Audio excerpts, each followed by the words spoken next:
Let's talk about Toyota's manufacturing. It builds a lot of its cars in Japan itself, so that then gives it an advantage. It does. Not as many as it used to, by the way, and this is something George and I were talking about earlier. We'll get to in a second. But the yen has been a huge help for the company. It's second time, at least this year, raising its full-year forecast because of a weakening yen. And they actually have a fairly conservative target for the yen, or they're working off a conservative target for their own model.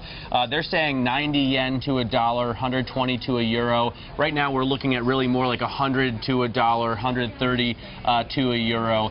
And if it continues to get weaker, and it looks like the government wants to head that direction, it could help Toyota even more. So a lot of analysts are saying they're probably going to beat these targets. They've set some pretty easy levels for themselves, although obviously companies like to do that.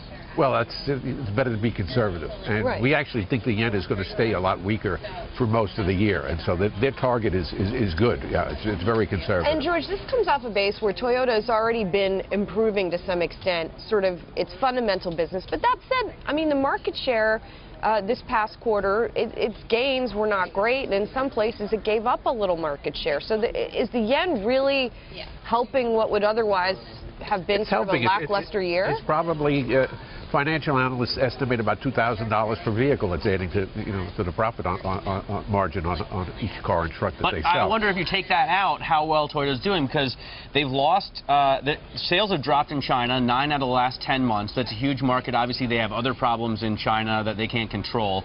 And their sales dropped here in the U.S. for the first month in 18.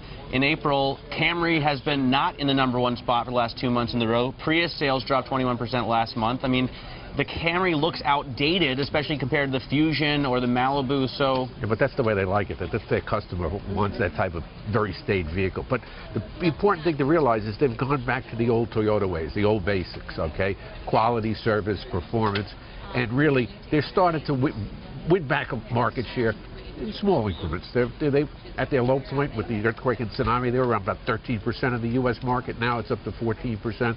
The market's growing. They're coming off a couple of big months earlier in the year now that they've tailed off. And you got to remember now, in the U.S., the playing field is pretty well level.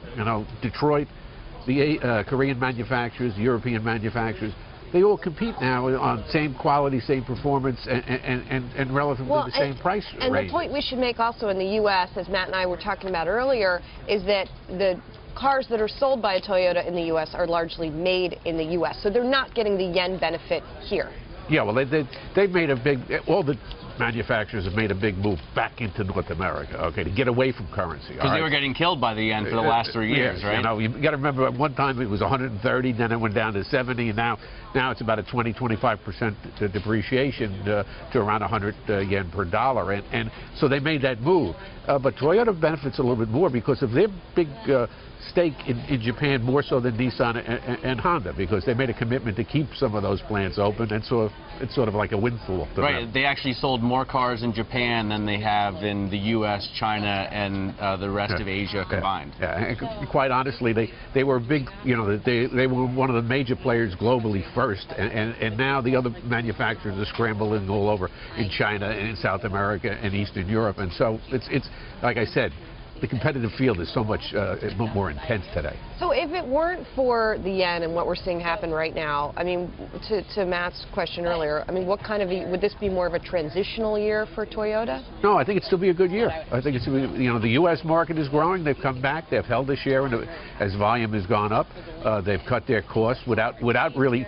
At one time they were starting to cheapen the products, so now they've gone back to the basics and trying to upgrade their products like they used to, and so it's showing up in their results. So they'd have good results either way. It wouldn't be the spectacular numbers. If only they could sell more trucks, right? I don't want to take it too far away from currency, but I love the Toyota Tundra, and Americans just don't buy Japanese trucks. No, well, big pickup trucks, all right? They'll buy small crossovers and luxury crossovers, but that big pickup market, that Sierra Silverado F-Series Ram, that's almost impossible to crack with the buyers. So to bring it to U.S. automakers for a second, then, what kind of effect is the whole currency landscape having on them? Because they've been complaining about it, right? Mullally was out a couple of months ago. He was complaining about it. I talked to some people from GM. They're not thrilled about it.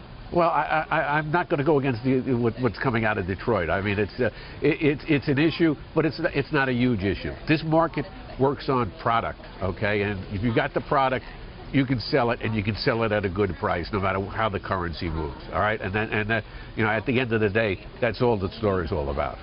So do you think, though, I mean, you know, Matt and I talked a lot about auto sales last month and how the big three automakers kind of had this big resurgence, came out on top again. But do you think that can last if Toyota has this extra little yen advantage? Well, I mean, what's going to happen, I think everybody's expecting Toyota to back off a little bit, and it's not so much the yen. GM is coming out with a lot more new product now. You got to remember, when they went into bankruptcy, they delayed all their products. They delayed the big pickups. They delayed the Impala, all their big cars and stuff. So now they're coming out with more product. And as I said before, it all depends upon the product life cycle. And so they'll take back a little market share. You got to remember, too, the last couple of months Detroit sold a lot of big pickup trucks. They had a lot of inventory. They promoted those. The last couple of months have been big truck months as opposed to car months. And so that makes a difference for Detroit. And GM's not giving the incentive. I wonder how much China, though, matters, because Toyota's only sold last month 76,000 cars in China. GM sold 260,000 cars in China, and it's obviously a fast-growing market. Well, there's two things there. It's fast-growing, and it's the biggest market in the world. You got political problems for the Japanese there, which really hurt their sales. And, of course, GM made the big commitment with Buick there years ago, big gamble, and now they're a major player. You know, and as I tell people, their global footprint is as good as Toyota now. So the world has changed. It's no longer an easy case for these guys.